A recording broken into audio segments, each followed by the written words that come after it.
पडता जड भारे पडता जड भारी पडता जड भारे पडता जड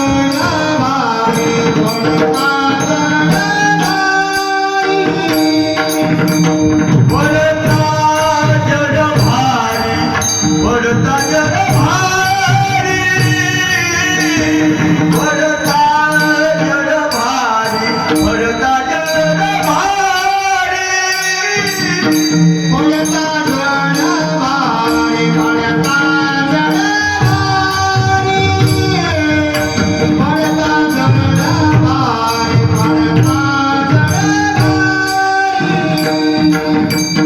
पडता जड भारी पडता जड भारी पडता जड भारी पडता जड भारी पडता जड भारी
Ah!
पडता जड भारी दासी आठवावा हरी मग तो हो निदिशीन आड घाली सुदर्शन नामाच्या चिंतने 12 वाटा पळती विघ्ने मग तो हो निदिशीन आड घाली सुदर्शन तुका म्हणे प्राण करा देवासी अर्पण मग तो हो निदीक्षिण आड घाली सुदर्शन विठ्ठल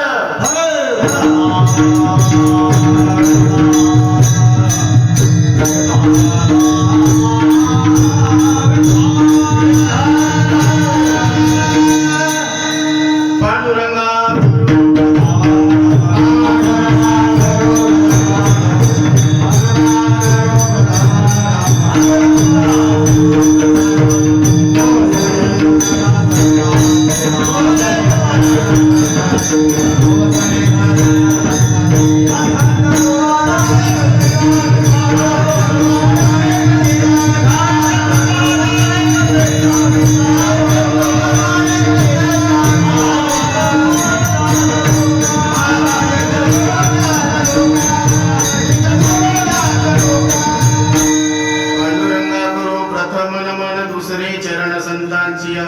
त्यांच्या कृपादाने कथेचा विस्तारो बाबाजी सद्गुरु दास तुका ओम नमोजी आज्ञा वेद प्रतिपाद्या जय जय स्वसंवेद्या आत्मरूपा देवा तुची गणेशु सकलार्थमती प्रकाशु मणे निवृत्ती दासु अवधारी जोजी आता अभिनव वाग्विलासिनी जी चातुर्यार्थ कला कामिनी ती श्री शारदा विश्वमोहिनी नमस्कारिणी मिया आता हृदय हे आपुले चौफाळुनिया कले वरी बैसौ पावले श्री गुरूंची मनोजवं मारुततुल्य वेगं जितेंद्रियं बुद्धिमतां वरिष्ठं वातात्मजं वानरयूथमुख्यं श्रीरामदूतं शरणं प्रपद्ये विठ्ठल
श्रीरामपूर या ठिकाणी वर्ष 40वे अखंड हरिनाम सप्ताह गाथा भजन व भावार्थ रामायण सोहळा श्रीरामपूर उस्मानपूर यामध्ये परमपूजनीय भागवत महाराज बावणे यांच्या शुभ हस्ते आरंभ झालेली ही सेवा सोहळा आहे आणि या सोहळ्यामध्ये परमपूज्य महंत स्वामी परमेश्वर यतीजी महाराज हे रामायणाचे कथा प्रवक्ते आहेत. आणि इथे मोठमोठाले दिग्गज कलाकार, गायक, गायनाचार्य, मदंगाचार्य, आमचे परमस्नेही आदरणीय विद्यमान आहेत. आणि इथं सगळे आपण जमलेले माय माऊलींनो, या शुभप्रसंगी, कुठल्याही कार्यक्रमाच्या प्रसंगी नामाची महत्व असते, नामानं सुरुवात करावं असते. आरंभी आवडी आदरे आणि नाम, तेने सकळ सिद्ध जगी झाले पूर्ण काम. राम कृष्ण गोविंद गोपाळा, तू माय माऊली जीवेचा जिव्हाळा. तुझी नामे सकळ संदेह फिटला, बाप रुक्मादेव श्री विठ्ठला. तू माय माऊली जीवेचा जिव्हाळा, तुझी नामे सकळ संदेह फिटला. विठ्ठला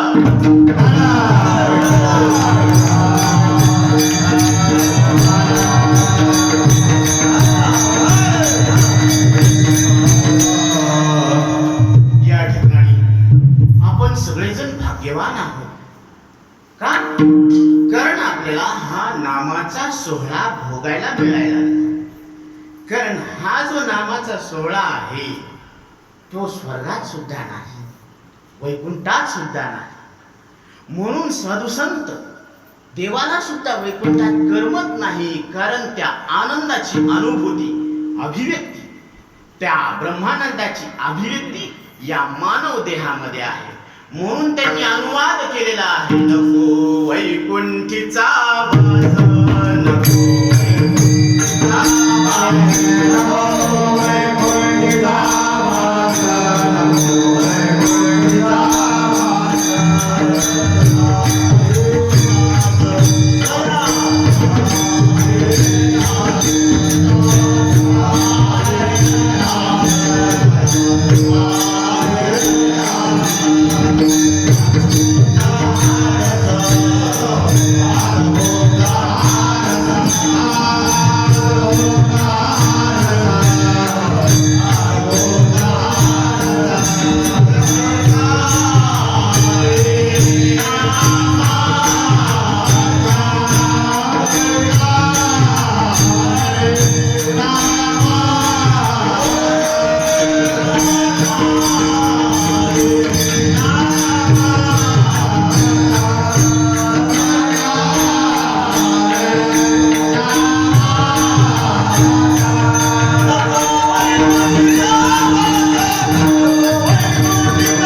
त्याची अभिव्यक्ती या मानव देहामध्ये आहे.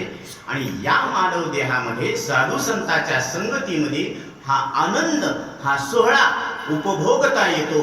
कारण भगवंतानं केलेल्या कथा, लीला, या कथा ऐकल्यानंतर मानवी जीवनाची व्यथा दूर होत असते.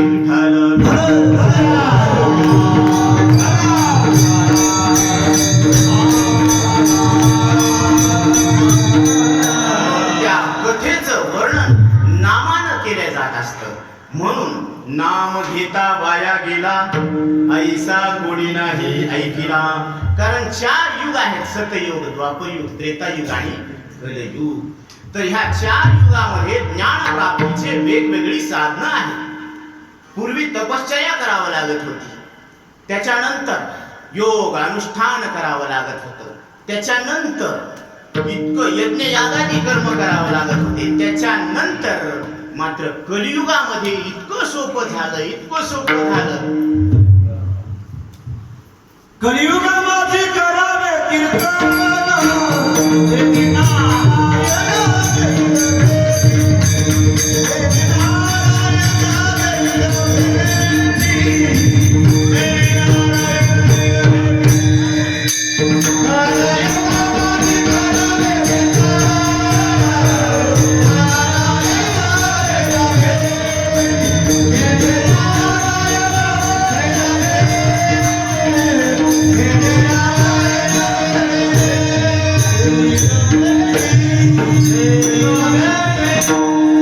कलियुगी उद्धार हरीच्या नाम. कलियुगामध्ये या जीवाचा उद्धार फक्त नामस्मरणानं होतं, हरीच्या स्मरणानं होतं. आता भगवंतानं सांगितलेलं आहे की ज्या ज्या वेळेस तुम्हाला तुमच्या जीवनामध्ये अनुकूल प्रसंग किंवा प्रतिकूल प्रसंग येईल, कारण जीवन म्हटलं की तिथं अनुकूल आणि प्रतिकूल ह्या दोन्ही बाबी असतातच. जशा नाण्याला दोन बाजू आहेत, शीत आणि पट. बरोबर आहे का? शीताशिवाय पट नाही, पटाशिवाय शीत नाही, आणि दोन्हीच्या धातूमध्ये पाटा नाही.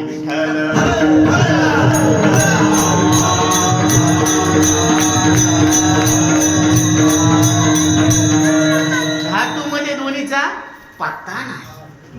जसं सूर्याशिवाय पृथ्वीवर दिवसही नाही आणि सूर्याशिवाय पृथ्वीवर रात्र सुद्धा नाही. बरोबर आहे मला? नाही, सूर्याशिवाय पृथ्वीवर दिवस आहे का रात्र आहे? दिवसही नाही आणि रात्रही नाही. तुम्हाला बोलता येतं? जवा नवीन पोपट. हे पोपट बोलायला पाहिजे,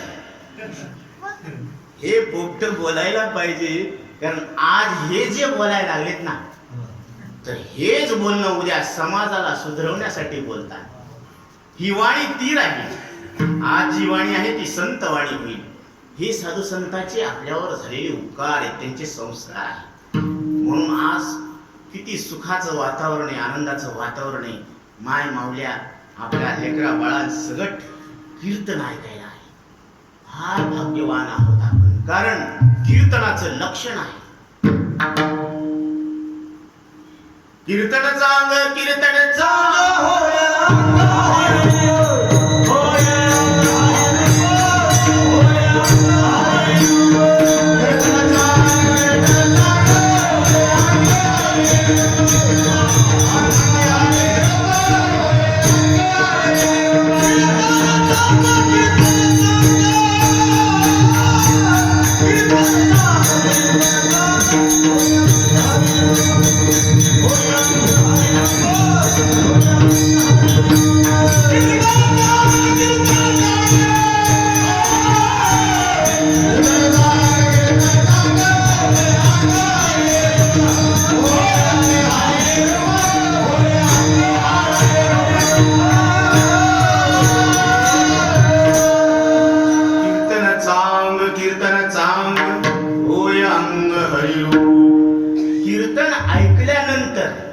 बघा गंमत. कीर्तन ऐकल्यानंतर ऐकणाऱ्याला असं वाटायला पाहिजे की मला मरण नाही.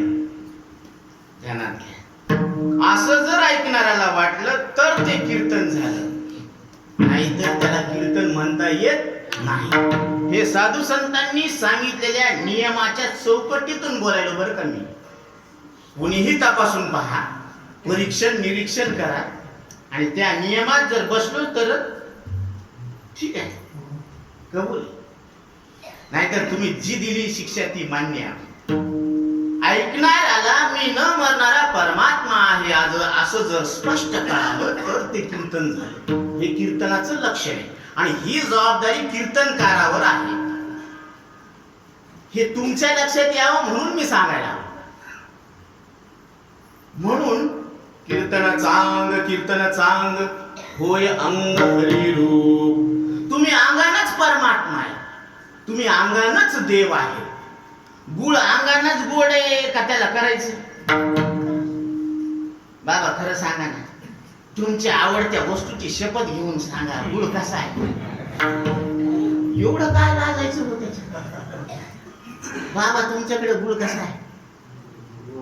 क्या बात है बाबा तुमच्याकडे क्या बात है बोलले बरं का मला पहिल्यांदा वाटलं हे सगळे पोरं मुख्यच आहे का नुकी पण बोलतेच हे मनात मग विचारल्यावर बरोबर सांगायचं बरं का की गुळ कसा आहे गुळ श्रीमंताच्या घरचा गरीबाच्या घरचा आणि मधल्या मीडियम त्याचं बी गुळ आहे, सगळ्याच गुळ आहे ना बाबा तुमच्या खरं सांगायला लागलो आवडत्या वस्तूची शपथ घेऊन सांगतो गुळ तसा गुड अंगानं गोड आहे तसं तुम्ही अंगानं देव आहेत देवाचे बरे तुका मने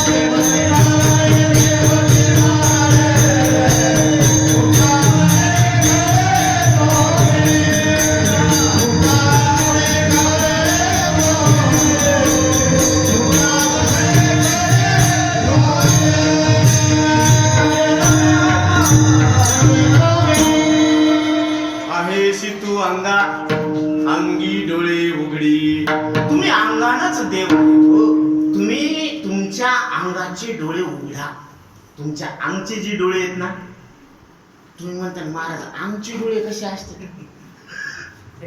आमचे डोळे जसे तुम्हाला 2 डोळे आहेत ना क्या बात आहे तुम्हाला नाकाला छिद्र किती आहेत दात किती आहेत क्या बात है लयच हुशार आहे ना माऊली लेकर म्हणजे सगळ्याला सारखे दात असतील कोणाचे पडले असतील ती गोष्ट वेगळी समजा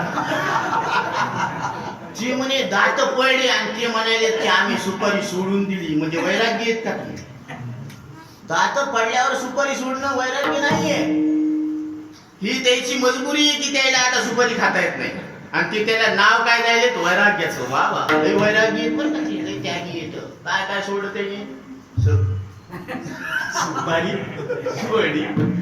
सुपारी सोडली म्हणून ती त्यागी येत का अंतःकरणातून ती आसक्ती सुटली पाहिजे त्याला म्हणते वैराग्य म्हणून नाकाला भोक 2 क्या बात डोळे 2 तसं हे जे डोळे आहेत ना ते बाहेरचं जग जाणायचे डोळे पण देव जाणायचे डोळे आहेत ना ती दृष्टी उघडा आत्मदृष्टी उघडा आत्मसुख घ्या रे उघडा ज्ञानदृष्टी उघडा ज्ञानदृष्टी हरपली दोन्ही नेत्र आंधळे म्हणून तुम्ही अंगाला देव आहेत आणि ते आमचे डोळे उघडा ती ज्ञानदृष्टी उघडा ती ज्ञानदृष्टी तुमच्याकडे आहे निजवृत्ती काढी सर्व माया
लपू नको इंद्रियानं दाखवलेलं जगत आणि शरीर याच्या नादी नका लागू. बर, जे डोळ्यानं दिसायला लागलं म्हणजे इंद्रियानं जे दिसायलं आणि इंद्रिया वाचून जे आठवायलं, डोळे मिटल्यावर काय दिसतं तुम्हाला? डोळे मिट बरं, तुला काय दिसतंय? काहीच नाही दिसत. तुला मनात काहीतरी दिसत असेल, मनात काहीतरी दिसत असेल.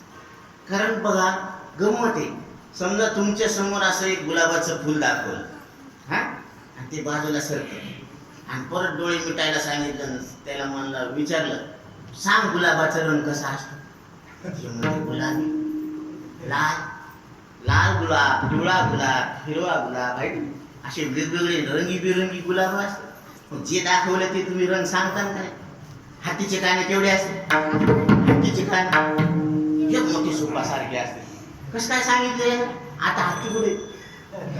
पण अंतःकरणामध्ये ज्यावेळेस इंद्रियाद्वारे तो विषय आपण प्रत्यक्ष पाहतो, त्याचे संस्कार, त्याचे फोटो मनामध्ये छापल्या जातात आणि तीच रील मग परत काय होत असते? रिवर्स फॉरवर्ड रिवर्स होत असते. म्हणून मन ही अशी एक कॅसेट आहे की याच्यामध्ये अनंत संस्कार भरलेले आहेत मागच्या अनेक जन्मामध्ये. म्हणून त्या अनेक जन्मामध्ये आपल्याला देव कळून घेण्याची सोय नव्हती. मानव तन अनमोल रे, इस मिट्टी में ना तोल रे, तो मिला है फिर से मिलेगा, कभी नहीं कभी नहीं कभी नहीं, अब तो मिला है फिर से मिलेगा, कभी नहीं कभी नहीं कभी नहीं.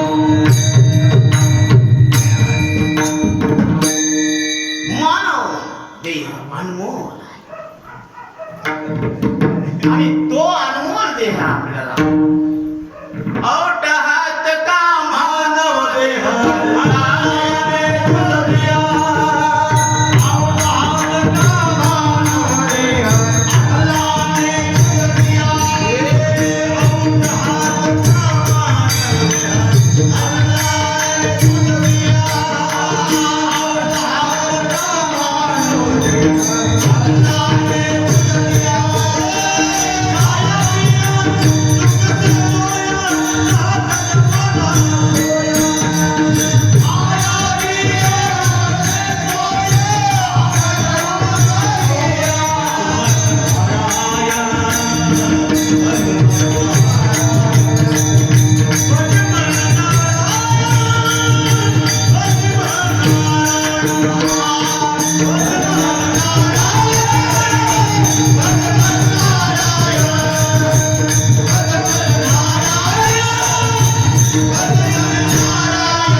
हे सूत्र आहेत बरं का. बेदोनी किती? बेदोनी क्या बात, चांगले हुशार लेकरं आहेत. हो ना, सगळे परफेक्ट करून ठेवले महाराजांनी. खरंच व्यवहारात सुद्धा आणि अध्यात्मात सुद्धा. म्हणून खरंच की आम्हाला सुद्धा अभिमान आहे असं. कारण प्रत्येक जीवनामध्ये मनुष्य देहात आलेल्या जीवाला त्याला आपला धर्म कळायला पाहिजे आणि त्या धर्माची शिकवण देण्यासाठीच आपण सगळे तत्पर आहोत. म्हणून संत शिरोमणी सावता महाराज यांचा सावता महात्म्य हा ग्रंथ आहे, बरोबर. त्याचं अर्थासहित म्हणजे सार्थ सावता महात्म्य प्रकाशन होणार आहे 2 महिन्यात. ही आनंदाची गोष्ट आहे आपल्या सगळ्यांसाठी. एकदा जोरदार टाळ्या वाजवा. कारण सार्थ सावता महात्मा या ग्रंथावर याच्या आधी काही लिहिल्या गेलं नाही आणि याच्या पुढेच काही लिहिल्या जाणार नाही असा भूतो न भविष्यती सार्थ सावता महात्म्य हा ग्रंथ प्रसिद्धीला येणार आहे. कारण सार्थ ज्ञानेश्वरी पाहिली आपण, सार्थ गाथा पाहिला खंडारकर महाराजांचा, तसं सार्थ सावता महात्म्य आणि त्याच्यामध्ये सावता महाराजांनी काय जीवनाचे सूत्र सांगितलेले आहे ते प्रत्येक शेतकऱ्याला लक्षात यायला पाहिजे. कारण मी जेवढा अभ्यास त्याच्यातून केला त्याच्यातून एकच तत्व मला लक्षात आलं की जेवढं काही शेतकरी ह्या भूमीतून घेतो, कारण ही धरती माता आहे जिने सगळ्याला धारण केलेले आहे, ती धरती माता, आणि त्या मातेतून जे काही गवत निघालेलं आहे ते सगळं काढून त्याच्यातून अन्नधान्य विकसित करतो, घेतो आणि त्या विकसित अन्नधान्यालाच सगळेजण काय करतात, ग्रहण करतात. आज देशाचा पंतप्रधान जर अन्न खात असेल तर ते कोणाचं अन्न आहे? शेतकऱ्याचं अन्न आहे. म्हणजे हे, आणि लहान मुलगा जरी अन्न खात असेल तर ते अन्न कोणाचं आहे? शेतकऱ्याचं आहे. म्हणून हे कोणावर जगायला लागले? हे शेतकऱ्यावर जगायला लागले. इथून लहान ते महान हे सगळे व्यक्ती आणि वस्तू कशावर टिकलेले आहे? शेतकऱ्यावर. म्हणून हे सगळे कोणाच्या बियाचे येतात? शेतकऱ्याच्या बियाचे. ते काय म्हणलेले भगवद्गीतेमध्ये? बीजं मां सर्वभूतानां हृद्देशीर्जुन तिष्ठति भ्रामयन् सर्वाणि भूतानि यंत्रारूढानि माया. या सगळ्या जगाचं बीज मी आहे, पण या सगळ्या जगाचं बीज शेतकरी आहे. मग सगळे कोणाच्या बियाचे? शेतकऱ्याच्या बियाचे. याची जाण प्रत्येकानं ठेवली पाहिजे. म्हणून आपण अन्न खायलो शेतकऱ्याचं. देवानं काय उगवलं? बेसरम. बेसरमच उगवलं. आणि हे कोणी साफ केलं? आम्ही तुम्ही. शेतकऱ्यानं साफ केलं आणि तिथं मग तण कापलं आणि धन घेतलेलं आहे. म्हणून हे सगळं शेतकऱ्याचं आहे आणि त्याच्या हक्काचं त्याला मिळालं पाहिजे. आणि हे काम सावता महाराजांनी केलेले आहे. कर्मातून मोक्षाकडे ही जो प्रवास आहे ना, तो सावता महाराजांनी तुम्हाला आम्हाला दाखवून दिलेला आहे. सावता माझा ज्ञानाचा सागर, शेतकऱ्याला तूच दिला धार. निष्काम कर्म करावे, निष्काम कर्म करावे, नाम विठ्ठलाचे घ्यावे, तेने तुटे रे वंदने भवाचे, तेने तुटे रे वंदने भवाचे. असे सावता महाराज दोन सूत्र सांगितलेले. कर्म करत असताना निष्काम बुद्धीनं भगवंताला अर्पण, कृष्णार्पण बुद्धीनं कर्म करायचे आणि मुखानं विठ्ठलाचं नाम घ्यायचं. या नामस्मरणानं काय होणार आहे तर चित्ताची शुद्धी होणार आहे आणि शुद्ध चित्तामध्ये आत्मा लवकर कळत असतो. हे तुकोबराय सुद्धा सांगतात. निर्मळ चित्ते झाले नवनीते, पाषाणा पाजर फुटती रे. म्हणून त्या निर्मळ चित्तामध्ये परमात्मा प्रगट होतात. येऊन गोपाळ राये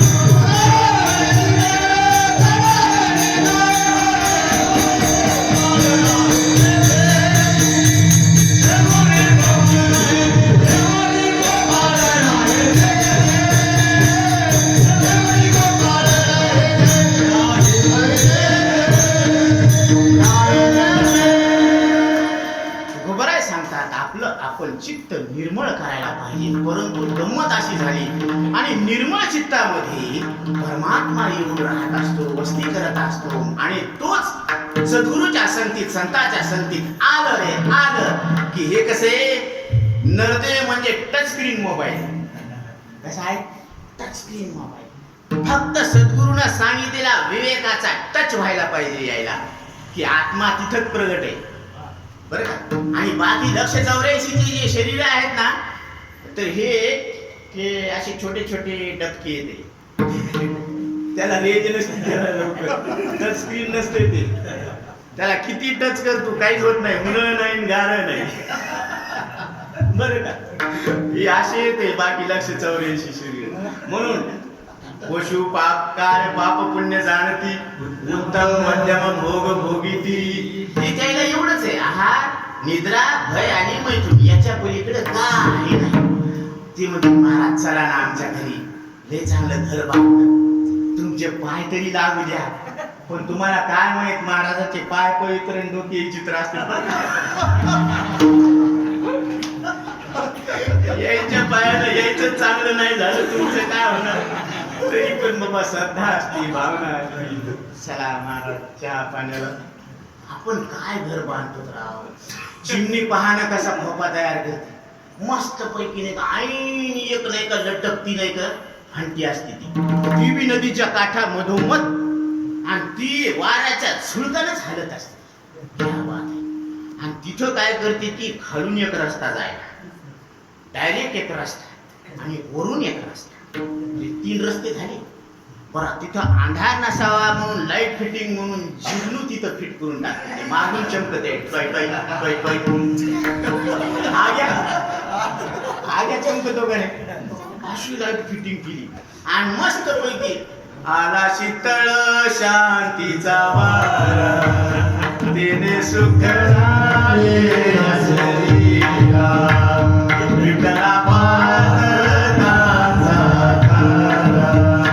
असं मस्त पैकी एअर कंडिशन काय तिथे एसीची गरज नाही नुसती वाऱ्याची झुळूक आली की स्वतः. आणि इथं तर येणार घेऊ त्याचा नुसतं स्लॅपच टाकलं महाराज माग ते लगेच फोन आला 10,000 द्या ना. इकडं महाराजाला टेन्शन आलं म्हणजे घर बांधणं आणि तिथं सोपं. अहो तुम्हाला खरं सांगतो या लॉकडाऊन मध्ये जेवढे लोक मादात होते का त्याच्यापेक्षा नाही का ते बाहेरचे भिकारी चांगले होते रस्त्यावर. त्याला मास्क नाही डिस्टन्स नाही काही नाही तरी पण त्याला एक रोग नाही.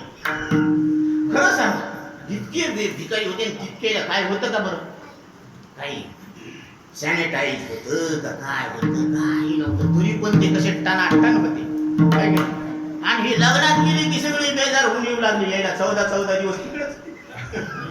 आणि तेव्हा कळालं की कोणीच कोणाचं नाही रे बापा नाही रे नाही कुणाचे कुणी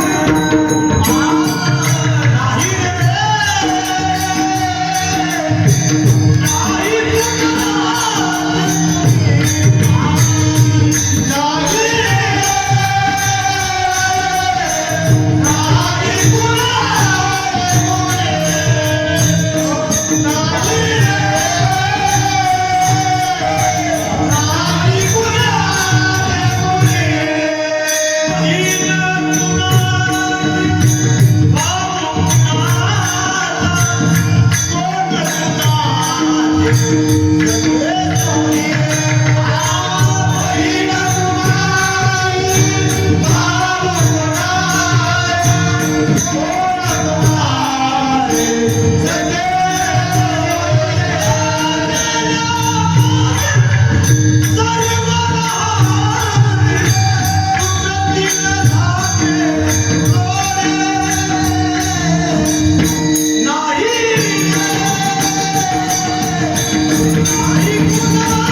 जोपर्यंत ही जवानीची ताकद आहे तोपर्यंतच तुम्हाला विचारणार. आणि एकदा का आधार सुटला की मग इथं कुणीच कोणाचं नाही, कुणी कोणाला विचारायला तयार नाही. अशा प्रतिकूल परिस्थितीत काय करावं? कारण अशा प्रतिकूल परिस्थितीत ज्यावेळेस जीव सोडून देतो त्यावेळेस देव आधार देतो. हे पहिल्या चरणात पडता जड भारी.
पडता जड भारी दासी आठवावा हरी.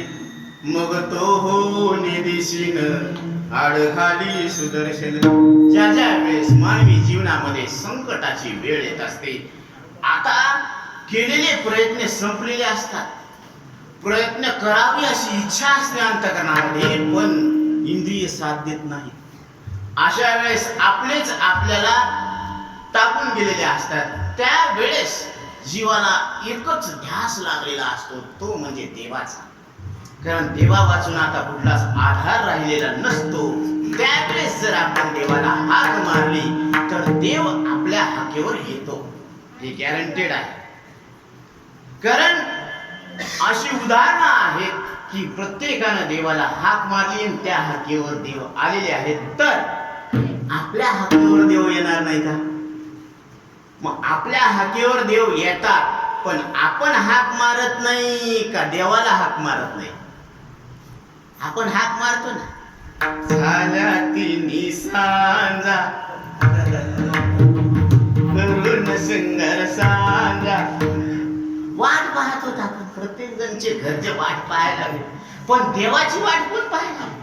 देव आपली वाट पाहायला लागला. वाट पाहे उभा भेटीची आवडी.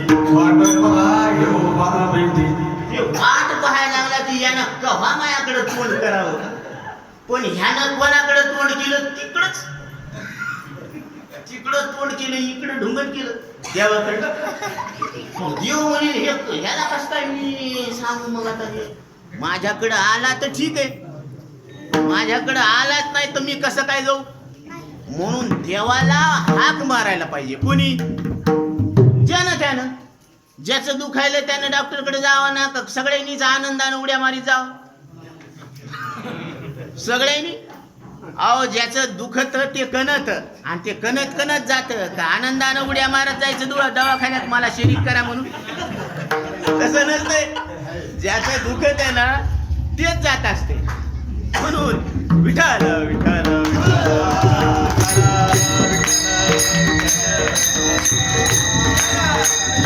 पुंडलिका वरदे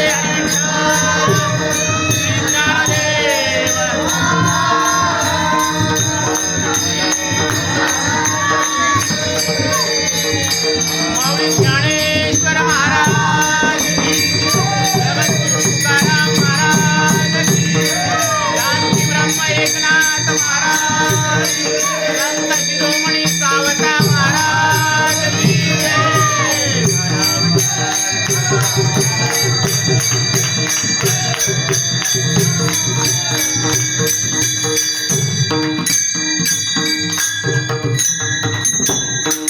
म्हणून जीवानं देवाकडे जायला पाहिजे, त्याला हाक मारायला पाहिजे.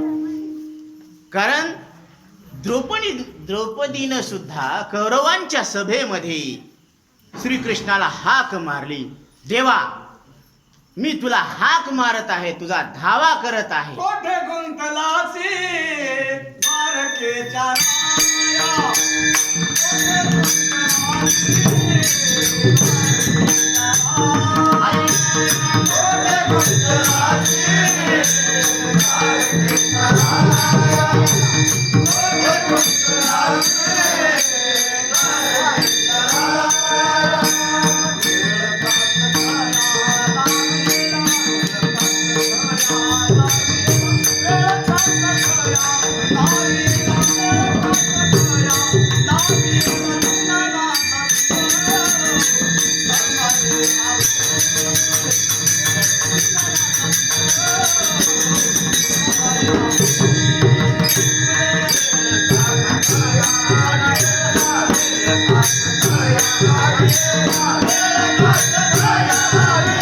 राया. देवा तुला मी हाक मारली, इतक्या मोठ्यानं हाका मारायला लागले आणि तू इतका उशीर का लावला? कारण जोपर्यंत द्रौपदीचा आत्मविश्वास होता की मी माझं रक्षण करण्याला समर्थ आहे, तोपर्यंत देवाचं सुदर्शन आणि त्या सुदर्शनातून तो पदर आला नाही. आणि ज्यावेळेस शेवटचा पदर सुद्धा द्रौपदीच्या हातून सुटला, पूर्ण सरेंडर झाली ती देवाला, देवा आता मी तुला शरण आलेले आहे. त्यावेळेस सुदर्शन आड घाली सुदर्शन लागो मग तो हो निदिशीन, आड घाली सुदर्शन. मग तिकडून रिमच्या रिम पडायला सुरुवात झाली आणि हे दुःशासन थकला, वडवड वडवड ह्याला घामाघूम झाला. इतका बेजार झाला ती म्हणे हे कुठूनच आलं बाप्पा, ही कृपा आहे, ईश्वरीय कृपा आहे. तसं तुमच्या आमच्यावर सुद्धा ईश्वरीय कृपा आहे. त्याचा पुरावा काय आहे?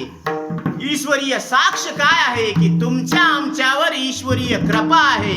या शरीरामध्ये चालणारी अखंड धारा म्हणजे राधा राणी आहे. विठ्ठल विठ्ठल.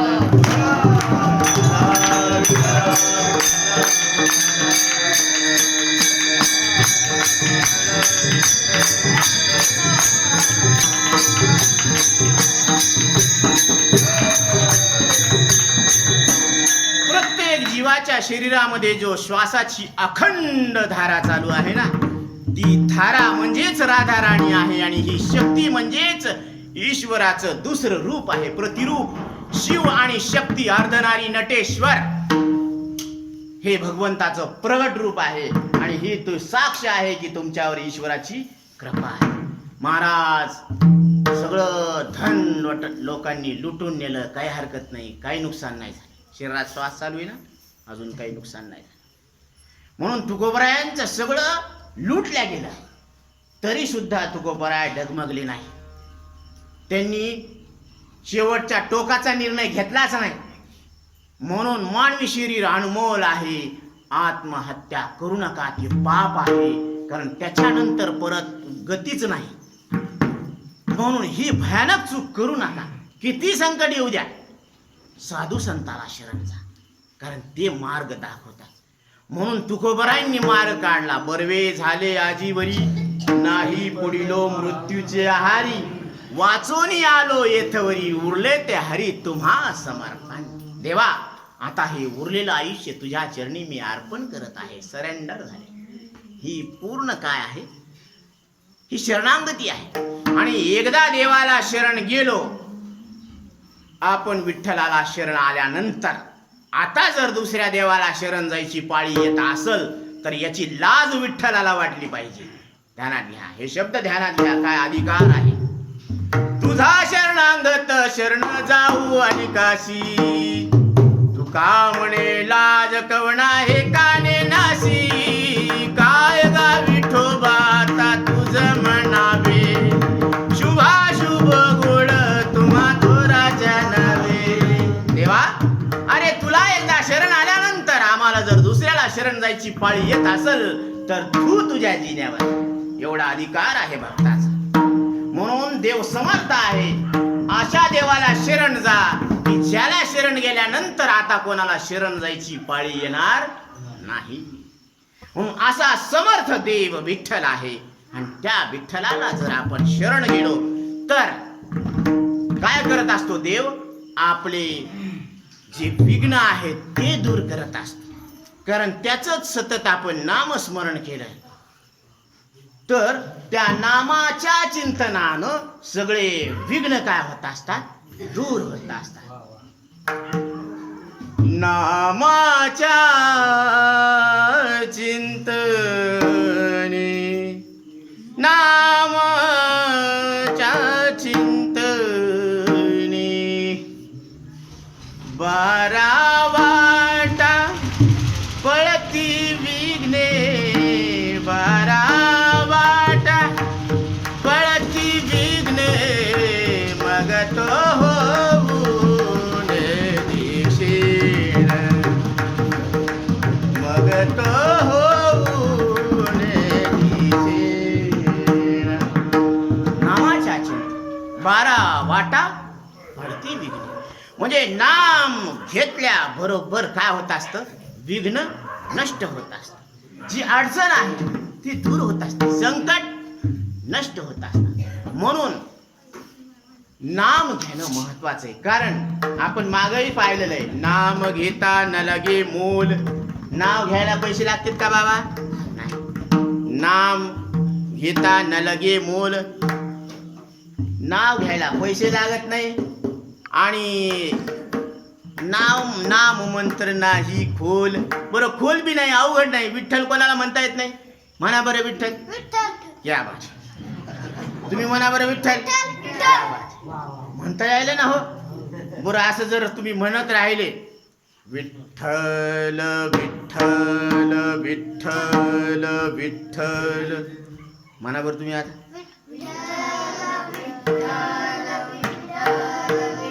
जरा मृदंगाची साथ द्या माऊली. विठ्ठल विठ्ठल विठ्ठल.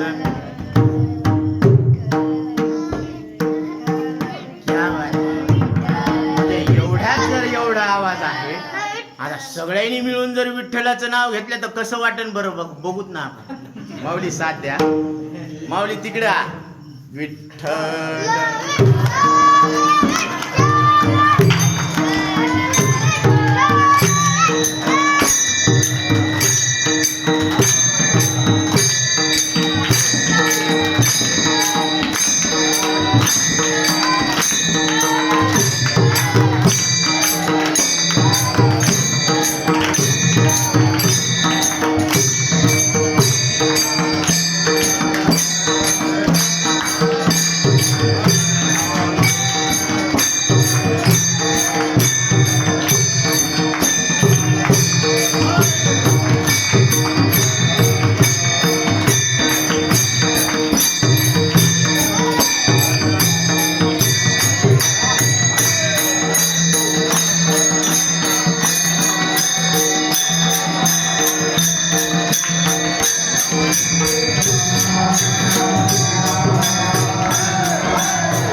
अलीकडचेच म्हणले का कोणी पुन्हा आवाज येऊ लागला, इथून बी काही मेळ लागणे गेला. एकदा सगळ्यांनी टाळ मृदंगाच्या घोषामध्ये आणि आपल्या दोन्ही हाताच्या जोराच्या टाळ्या वाजवून विठ्ठलाचा जय जयकार करायचा.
कसं वाटलं? मस्त. दिल खुश झालं की नाही? आनंद वाटला की नाही? असा आनंद जर रोज पाहिजे असेल तर काय करावं लागेल? खरं सांग, असं नाव घ्यावं लागेल की नाही?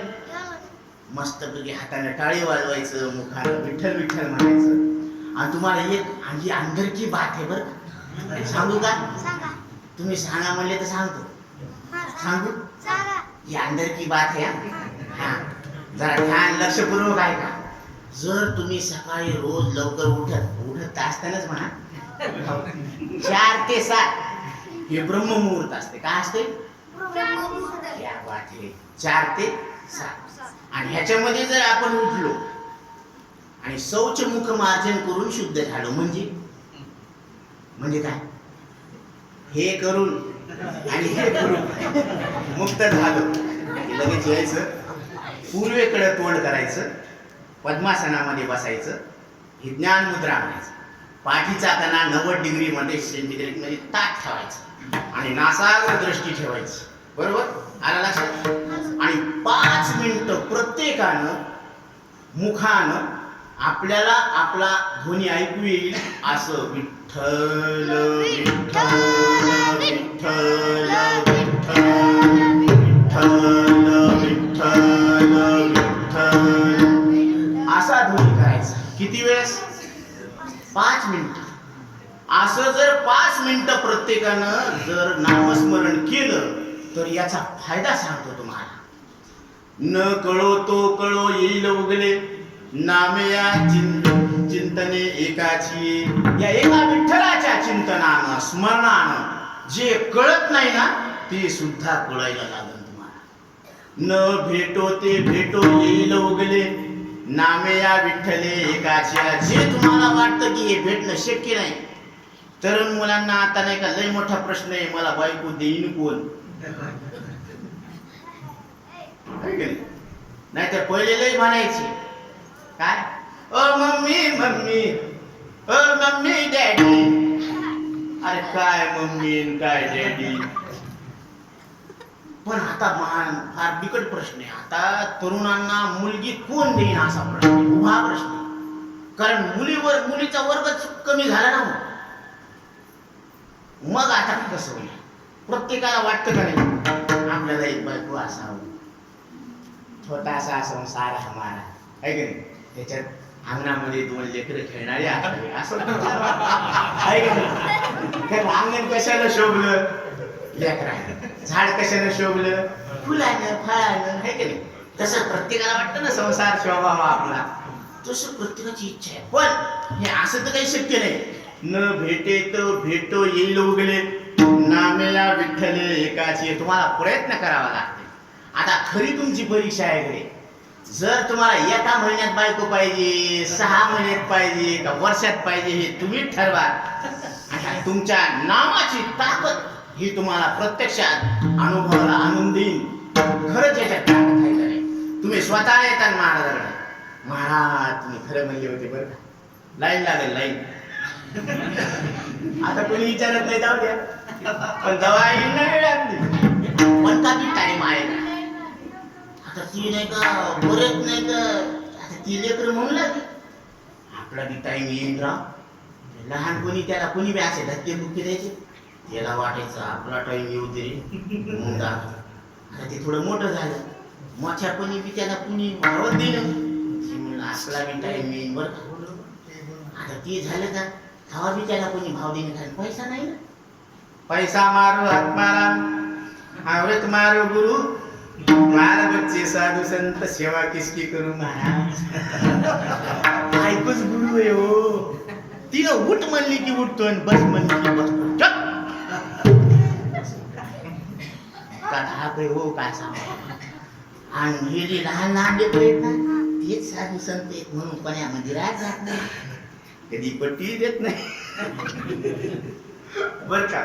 पण हे लेकरं आहेत ना साधू संत आहेत. आणि बाळ बच्चे साधू संत, सेवा किसकी करू, आता कोणाची सेवा करू, हे सगळी सेवा करू. म्हणून ते तरुणपणी बी त्याला कोणी विचारत नव्हतं. मग म्हातारपणामध्ये बी त्याला चार माणसात मान द्यायचा ना, ते बी लोक फडफड करत होते. ते म्हणलं मग बी टाइम येईल, थोडं पोराला नोकरीला लावली, कलेक्टर झाला तर मग मी तुला दाखवेन. पण ह्याला इतक्यात काय होते, सगळे रोग घेरत येत आणि डॉक्टर म्हणतात आता यायचा टाइम आला, याला घेऊन जा. म्हणजे या टाइमाची वाट पाहू लागलो काय आपण, आपला बी टाइम आहे का. ते डॉक्टर मध्ये यायचा टाइम आला, याला घेऊन जा. वा देवा, म्हणजे सगळ्यात मूर्ख आपणच ठरलो. या आपला बी टाइम आणि हे टाइम का, हे टाइमच नको आपल्याला. मग असं जर वाटत असेल तर ही उपासना करा. न कळो ते कळो येईल उगले, न भेटो तो भेटो येईल उगले, नामे या विठ्ठले एकाची. बरं का. आणि न म्हणजे जे आपल्याला भेटत नाही ते भेटन, जे कळत नाही ते कळन. बरं का. आणि अलभ्य तो लाभ होईल आपा. तुम्हाला वाटतं की हे शक्यच नाही, पण ते सुद्धा शक्य होईल फक्त या नामाच्या चिंतनानं. अजून तुम्हाला सांगू, ज्याला मानसिक रोग आहे ना तो सुद्धा बरा होतो बरं. भवरोग आयसे जाय आणि काय शिल्लकी, ब्रह्मरस घे गाडा.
खरंच असे दिग्गज आपल्या समोर गायनाचार्य आहेत,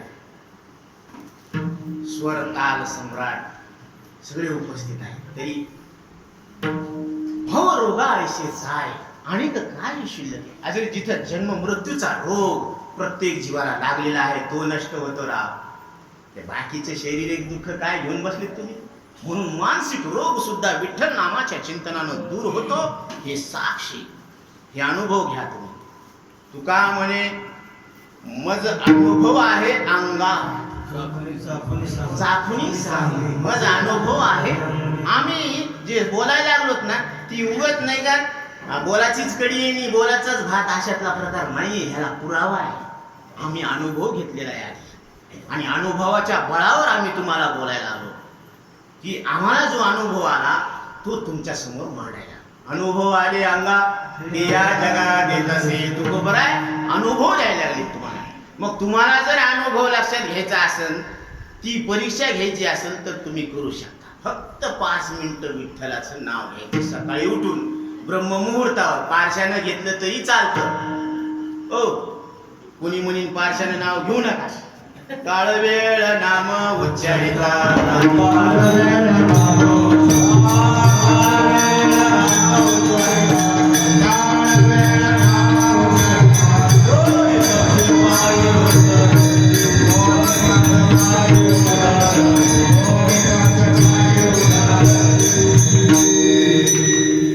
काळ वेळ नाम उच्चारिता नाही.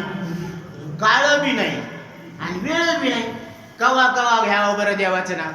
सकाळी उठल्यावर का अंथरुणात पडल्या का खाताना का पिताना का झोपताना का भांडणं करताना कवा घ्यावं. कवा बी घ्या, कसं बी घ्या, कोणी बी घ्या आणि कवा बी घ्या. बप्पो एवढं सोपं आहे का? हो ना. आणि जर तुम्हाला अनुष्ठान करायचं असेल तर मात्र कंडिशन आहे बरं. हा तिथं हायगाई करायला जमत नाही. म्हणून नवरात्रामध्ये देवीची उपासना करणारे ध्यानात घ्या. जर तिला तुपाचा दिवा लावला तर ती देवी खुश तर होत नाही, पण पोपती तिला राग येतो. कारण आर्य समाजानं आधी सिद्ध केलेलं आहे की आता शुद्ध तूप राहिलेलं नाहीये, त्याच्यामध्ये चरबीयुक्त मिश्रण यायला लागलं आणि देवीला चरबीयुक्त चलत नाही.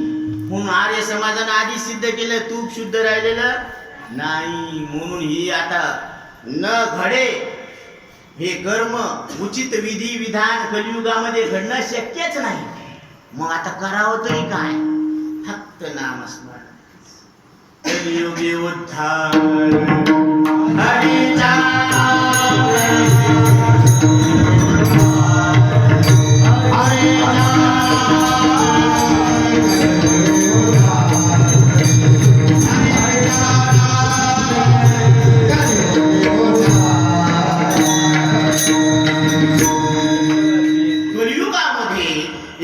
साधन आश्रय आहे आणि ते म्हणजे हरीचं नाम. म्हणून ते नाम सगळ्याला माहित आहे. ते नाम फुकट आहे. ते नाम घेता येतं ना. लोक एकमेकाचं नाव घेते हो ना. आणि ते बी कसं घेते? आयण्यात घेते बरं का. गमत आहे. मरणारीच बायको असते, मरणाराच नवरा असतो आणि मरणारी बायको मरणारा नवरा त्याचं नाव आयण्यात घ्यायला लागले. हो ना. तर देवाचं नाव, देव कसा आहे? न मर. आणि जीव कसा आहे? न मरणार आहे. कोण म्हणलं मरणार आहे? सांगू तुम्हाला पुरावा. जीवन देखे मरण, जीवन देखे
Ah!